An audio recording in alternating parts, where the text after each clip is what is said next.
His mouth open so wide. Yeah.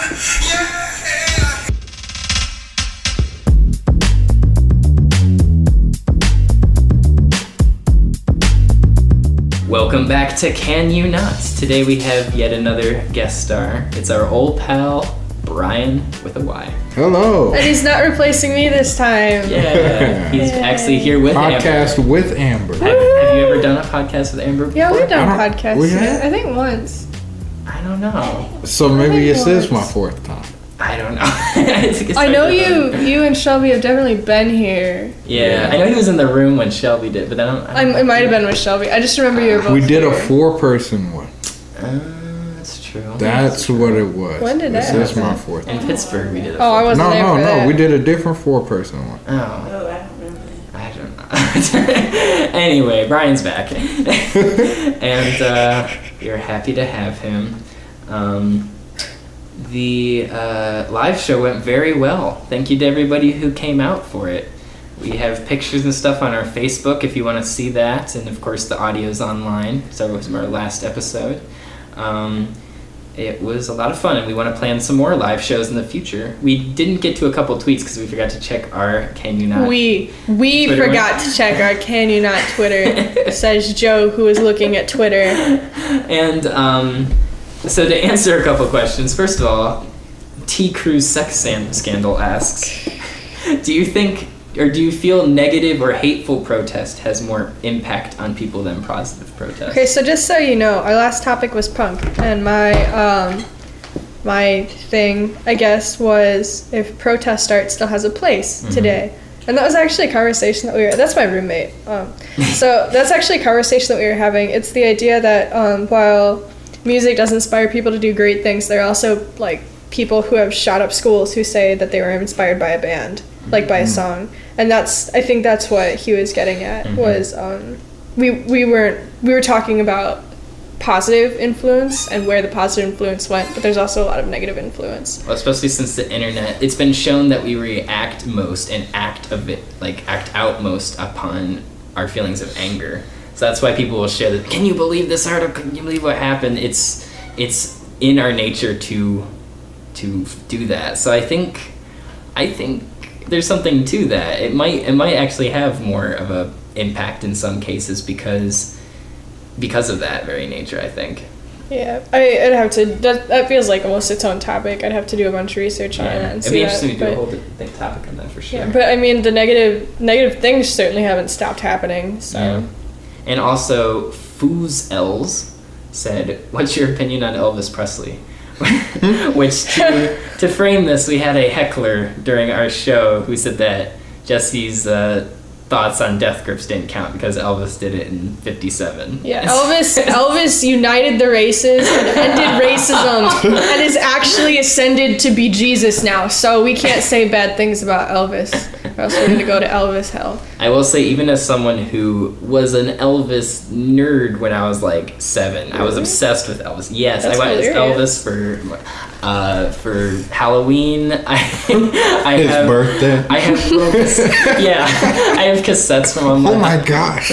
Be serious. I have cassettes from when I'm like 7 or 8 of me like singing Elvis songs. Like I read biographies that were way beyond You my could have age been level. this guy's like, best friend. I could have, Right. but you know what? Even I acknowledge that Elvis was not relevant to that conversation at all.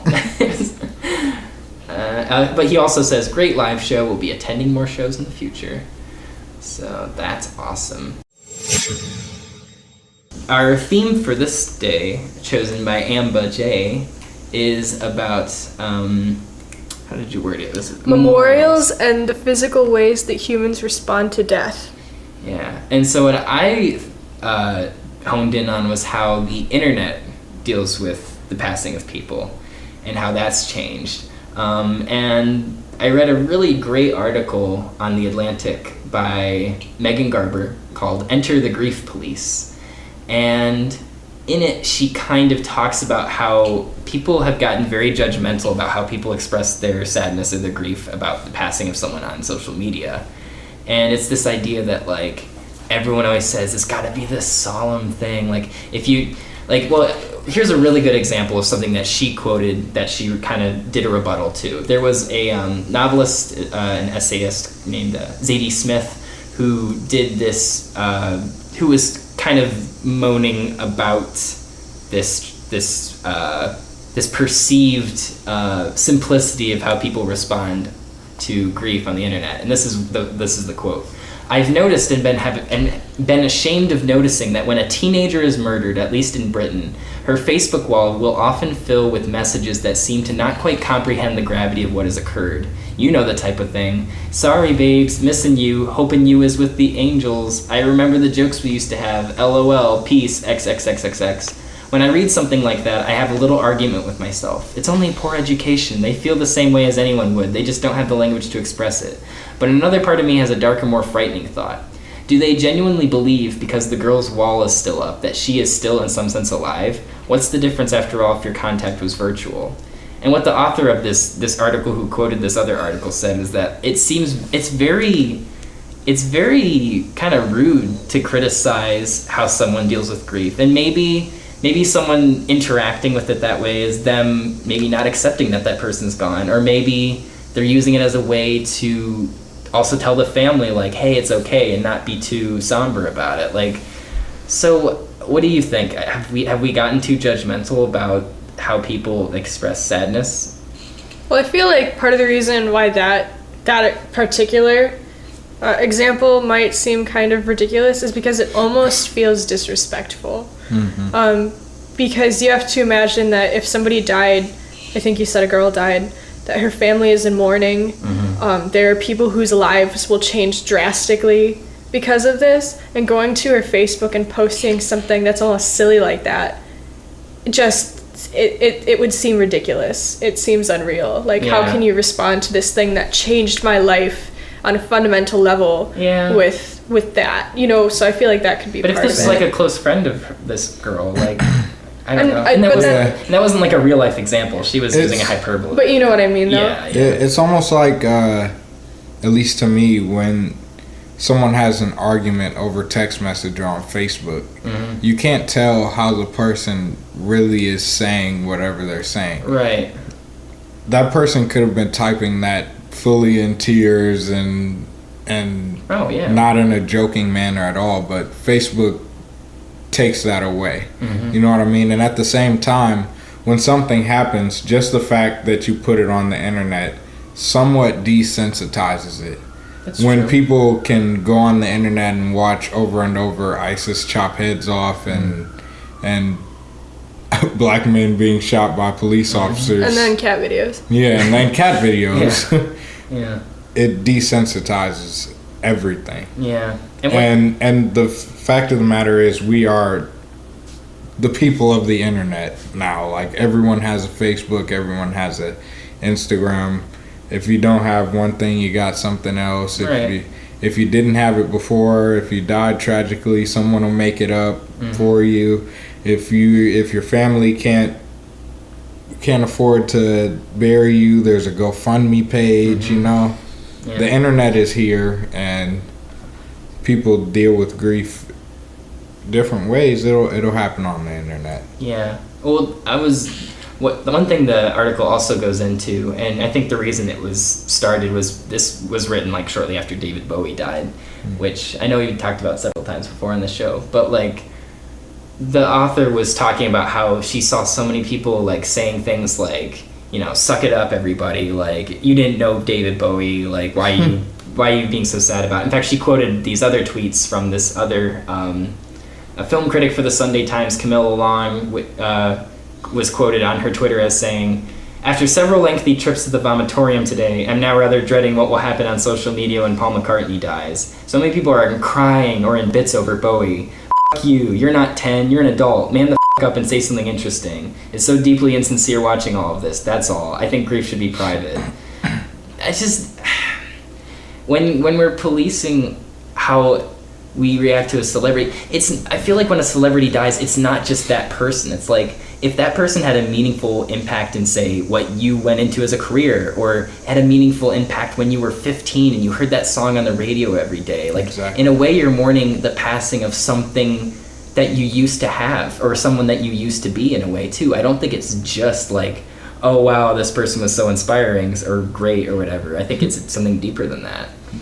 There are people that Prince literally changed their lives, or Michael Jackson literally changed their lives. I had this debate a couple of times actually where I would get upset where people were like, oh, when Michael Jackson died, and all the people were like, oh, but when Prince dies, it takes away from the fact that Michael Jackson just died. Yeah. But now Prince is gone.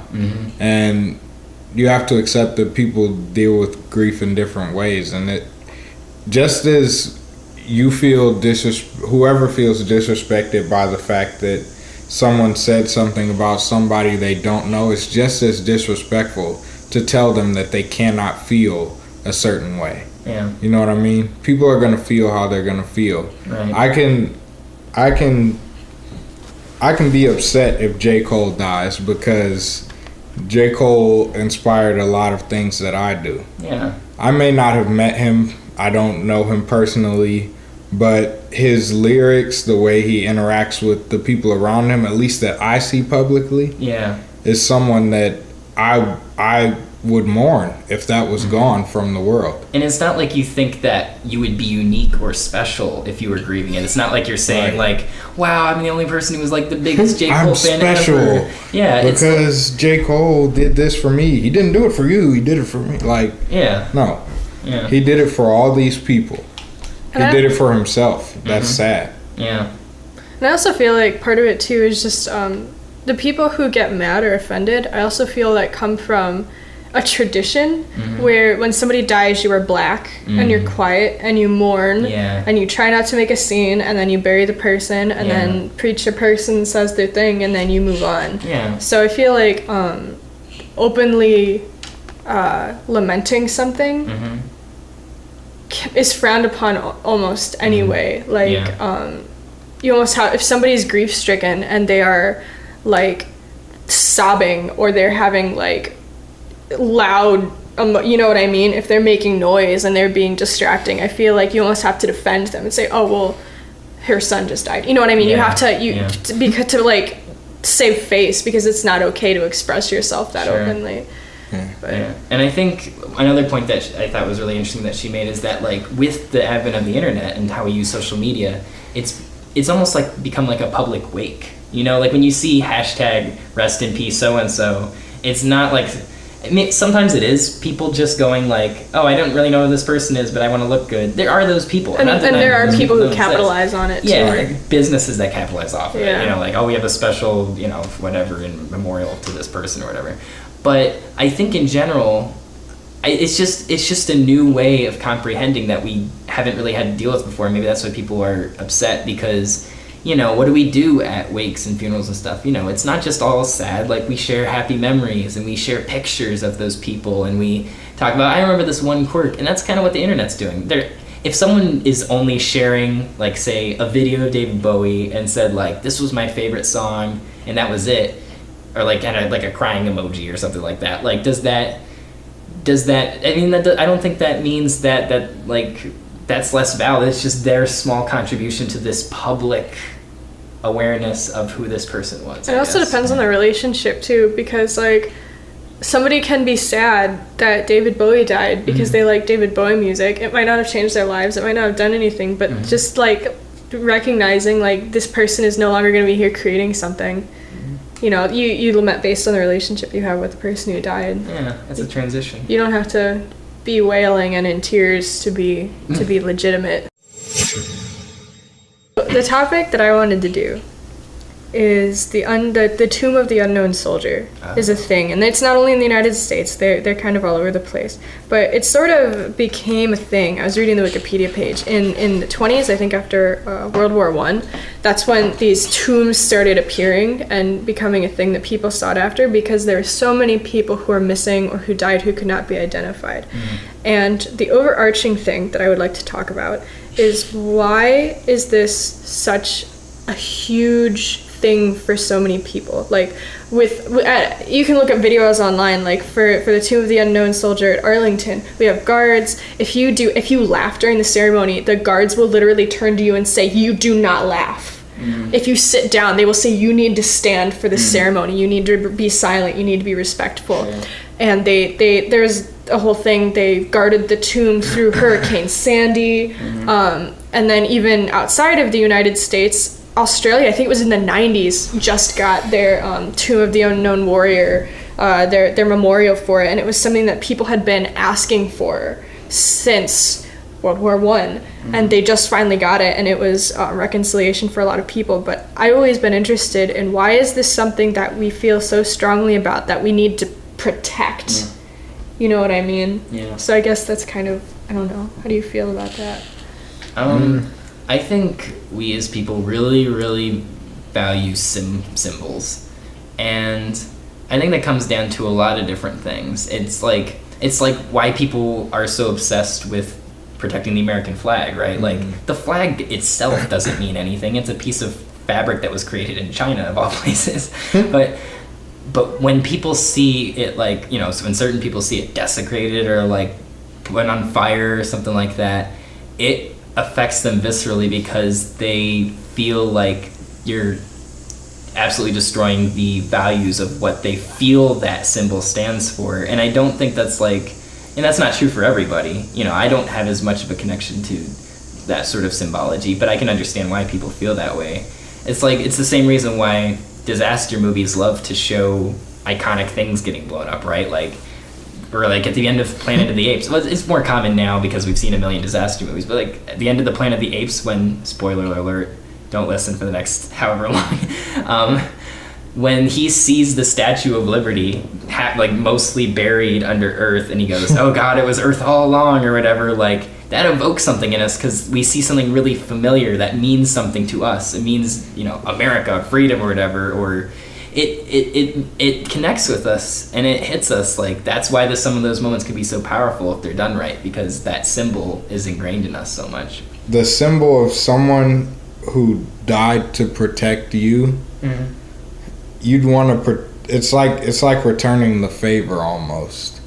But what's striking about it is we have this tomb, and there are people buried there. I believe there are people who we haven't been able to identify are buried there. But we have an entire, like, Arlington. We have Arlington. It's huge. There's so many tombstones there, but the only one that gets a guard is the Tomb of the Unknown Soldier. You know what I mean? What differentiates this thing from the rest? And the other thing too is that, you know, everybody else who serves gets their little tombstone with their name on it and a burial plot in Arlington, but the Tomb of the Unknown Soldier gets a ceremony however many times a day, and people come and watch, and there are guards, and it's not a little tombstone, it's a memorial, it's a monument.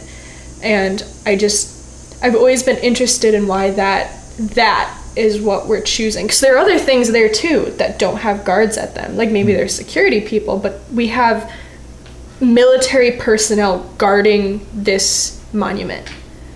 You know what I'm saying? And I believe they've even identified the person, if I remember correctly. Like, they know who this unknown soldier is. I saw something about that. I think there might be more than one person buried there. I'd have to double check. It's like but 3 people. It's just, I think it's very interesting that this is what we chose. The fact that someone who is identified as a hero, you know what I mean?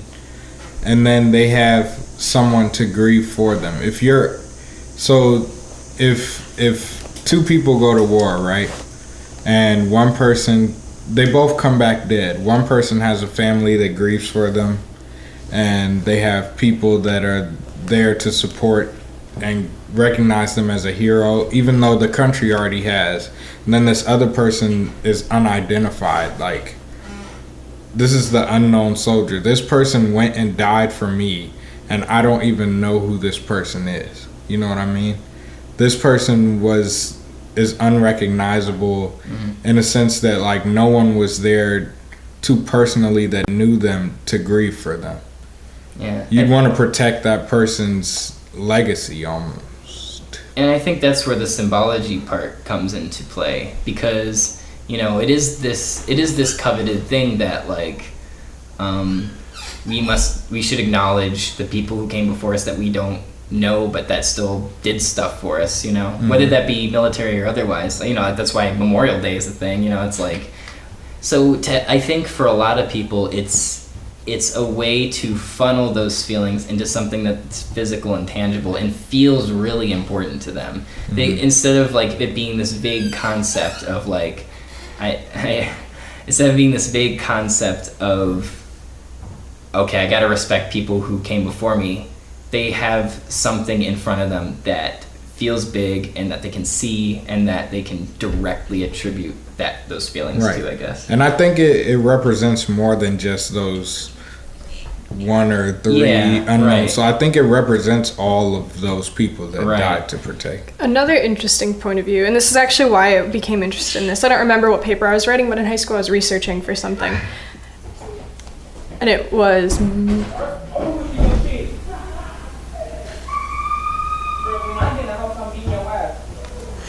Okay. They probably didn't know that would be immortalized on the internet. Okay, so anyway, basically I was doing research for a paper and it had to do with military. I think I was reading Slaughterhouse 5, and I found this article. I've not been able to find it again. I really want to. I think it was on Alternet. I cannot find it. But what the article was about was it was exploring the idea that by erecting a tomb of the unknown soldier and putting all kinds of pomp and circumstance around it, we are legitimizing forgetting people. And what I mean by that is that you can say this tomb is for all the people who died and don't have people who are able to go to their grave and mourn for them, but that almost blurs them into this entity when they were individuals, and it almost makes it like, well, it's almost more honorable to die and not come back, you know what I mean? And I think that's also a really interesting point of view. And while I feel like it is really important for people to mourn and have somewhere to go to mourn, because death has always been a thing with ceremony around it. But I also feel like that is a really interesting point. It's like selflessness.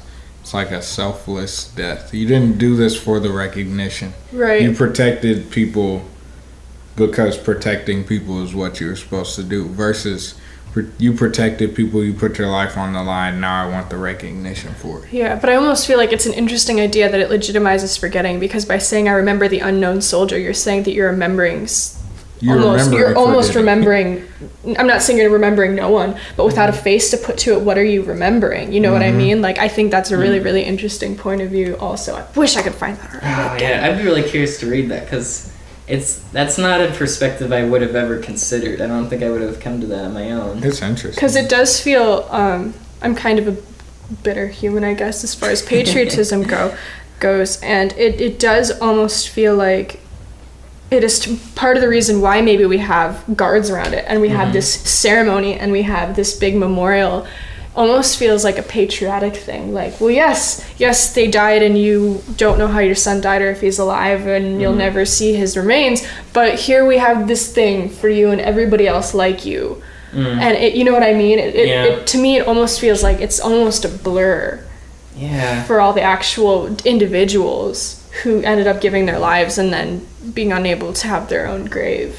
Yeah, but there's also, like you said, at Arlington, there's a million other graves that are identified, and that's just a small portion of that gigantic experience, I guess. It's if that was like just a solidified thing all on its own, I would say, maybe. But I just feel like if it's one part of a bigger whole that is trying to acknowledge more people, I don't know. It's a really interesting thing to consider, though. Our sponsor for today is called Scrivener. It says it's a brand new one for us. And I'm just going to use their example to start by introducing it. Scrivener is a powerful content generation tool for writers that allows you to concentrate on composing and structuring long and difficult documents. While it gives you that complete control of the formatting, its focus is on helping you get to the end of that awkward final draft. So the whole idea is that it's something that you can get on iOS on your Mac, and it helps you organize all this stuff when you have a really long, difficult writing project. So it situates you in a way where you can layer and see multiple documents at once and have index cards that you've created and keep it all really organized in one spot, so you're not like flicking back between different tabs and different windows and stuff like that. It was created by writers for writers, and whether you're someone who likes to just plan things or someone who actually just wants it to plunge into writing itself and then find their novel's structure later, it will work the way you want because it is so flexible. So if you want to check out Scrivener, you can find it by going to literatureandlatte.com/Scrivener. And it's very cool. And you can get a free trial with it too if you go on their site. So that way you can see if it's right for you. So yeah, definitely check it out because they support us and we like having our show. So there's the movie Like Mike. And in Like Mike, Bow Wow gets these pair of Jordans that were hanging from a telephone line. I've totally actually seen this movie. And the pair of Jordans give him magical powers. And for those of you that don't know, and you may have seen, there are actually shoes that hang from telephone lines in a lot of different urban neighborhoods, put it that way. But those shoes do not give magical powers. They usually represent a gang member that was killed in kind of like in the line of in battle or whatever. Yeah. They kind of consider it. And I kind of wanted to just talk about informal memorials, kind of like that, and misconceptions. Like people really thought like after the movie Like Mike came out that if you got that pair of Jordans down, I know I had a couple of, I hate to say this, but I had a couple of white friends that really thought that the movie Like Mike, if you grabbed the pair of Jordans and they had Jordan written on the bottom, that's what was going to happen. And having to explain to them that that's not really the case, this is what that means. Or when I'm driving down the street with my brother and he sees my younger brother, Christian, he's 8, and he sees a bunch of flowers and balloons and teddy bears on the side of the road with pictures, and having to explain to him that could be someone died right there. They could have got shot or in an accident, and the idea that those things won't be there forever to memorialize that person. Yeah. That's a really interesting idea because like a lot of those kind of informal ways of memorializing people, like you said, are so they're not going to be there forever. They're going to be temporary. And that's something I think is always really curious in art, because I always want to make something and have it there. You know, once I make something, I always want to be able to go back to it or have anybody stumble across it. But like someone who draws like incredible pictures in the sand or like does an amazing Etch-a-Sketch and then shakes it up and it's gone, it's something that's really hard. And I think the same thing for memorials sometimes. Like, you know, sometimes I just want that physical thing. I want a picture of that person. I want to always have the thing that they created or something like that. But I think those kinds of things serve their own purpose, and maybe it's important that we don't have everything to hold on to forever. And maybe it's important that sometimes memorializing that person in that way isn't because you want the world to see it, but because you know what it means. And if it's going to be gone, or if like it gets cleaned up or something like that, then that's just how life is, I guess, right? Right. I was actually, roadside memorials is a thing that I think is really interesting. And there's a book, actually, somebody wrote a book about roadside memorials and the psychology of it. I can't remember what it's called. I was trying to find it. But I do think it's really, really interesting. Just the way, like, ritualistic things, or like religious or ceremonial things, I guess, I feel like have been on the decline, just for basically ever. I don't know, because, you know, things get commercialized.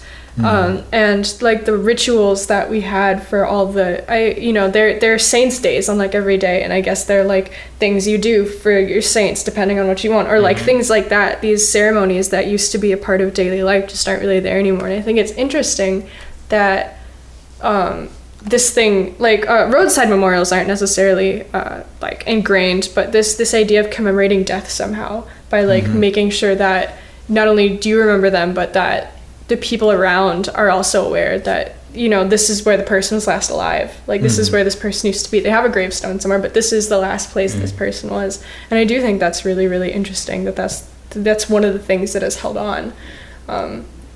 Just the commemorating of people. Right.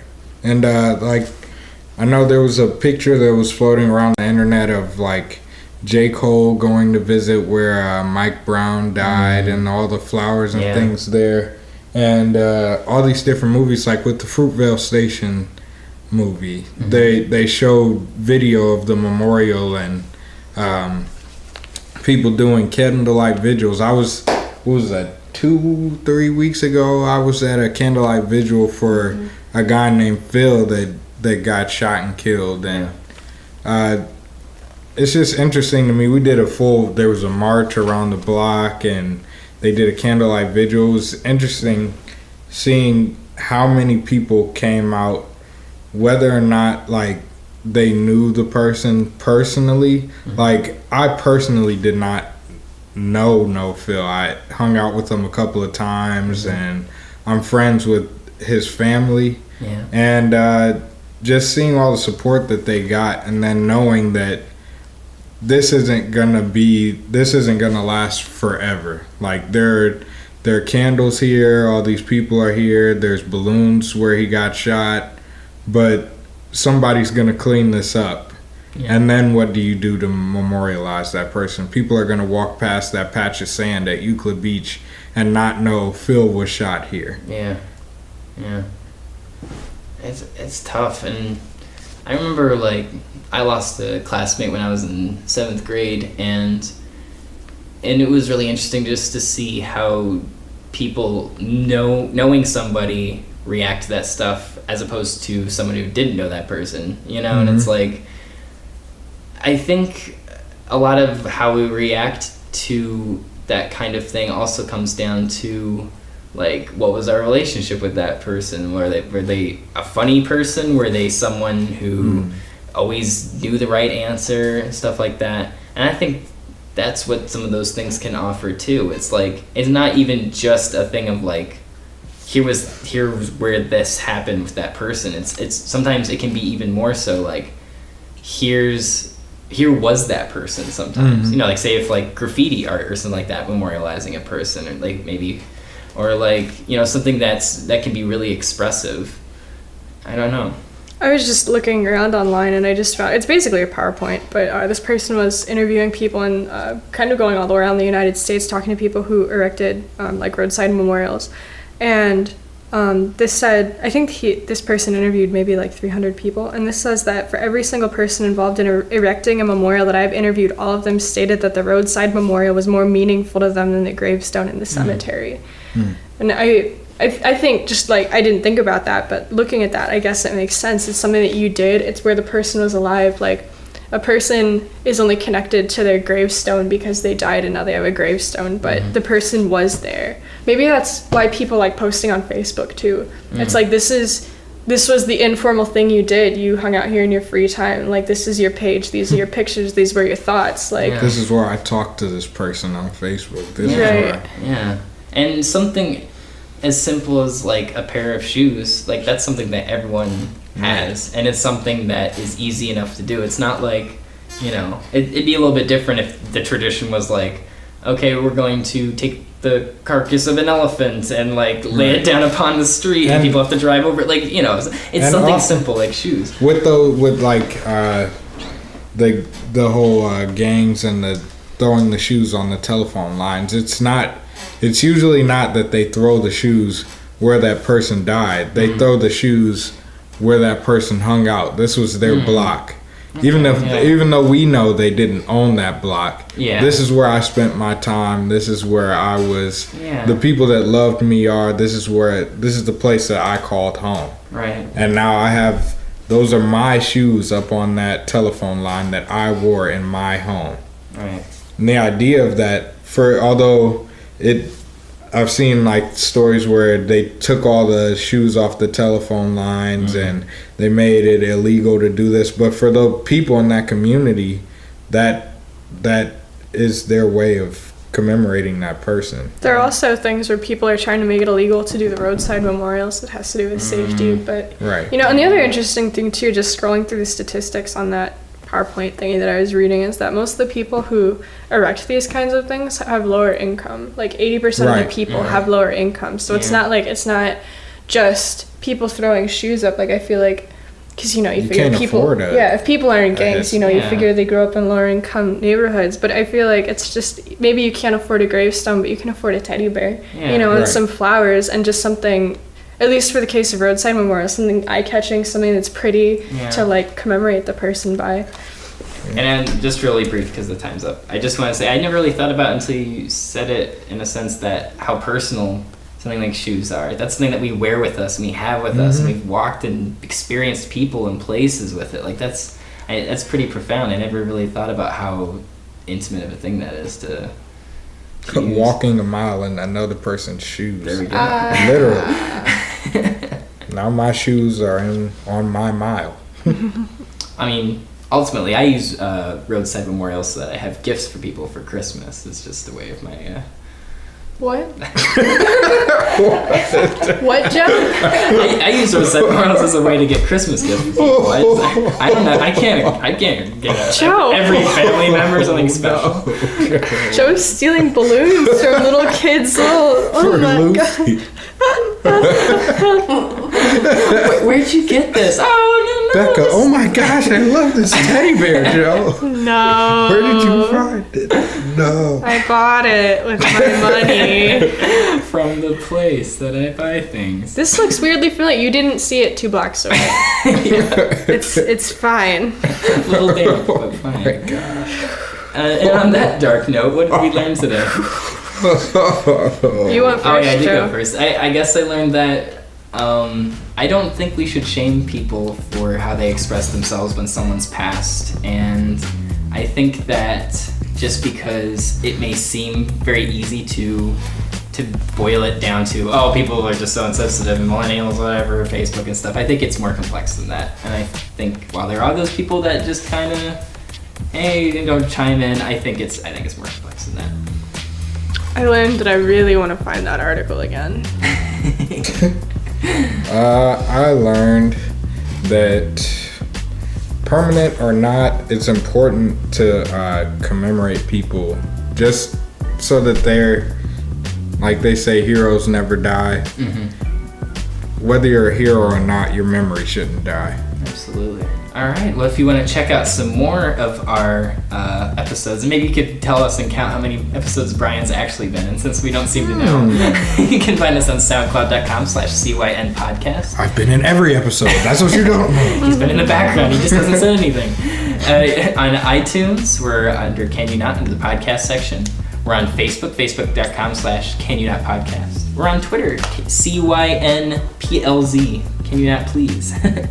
And you can email us at canyouNotPodcast@gmail.com. If you have any sort of topic or theme ideas or feedback, we'd love to talk about it. At the beginning of each show, we always kind of go over what people thought of the last episode and any If thoughts you're and mad stuff. because you think I hate the troops now because I was questioning one of the memorials, you should totally let us know. Like, you should definitely tell us about that. But thanks for joining us again today, Brian, for the 8th time. Thank you. And we hope to have you on. You're not gonna thank me? Thank you, Amber. Thank you for thanking me, Brian. I guess it has been a while since you've been on a regular episode, so. Wow, hurtful. Man. Can you not? Can you not? Can you not?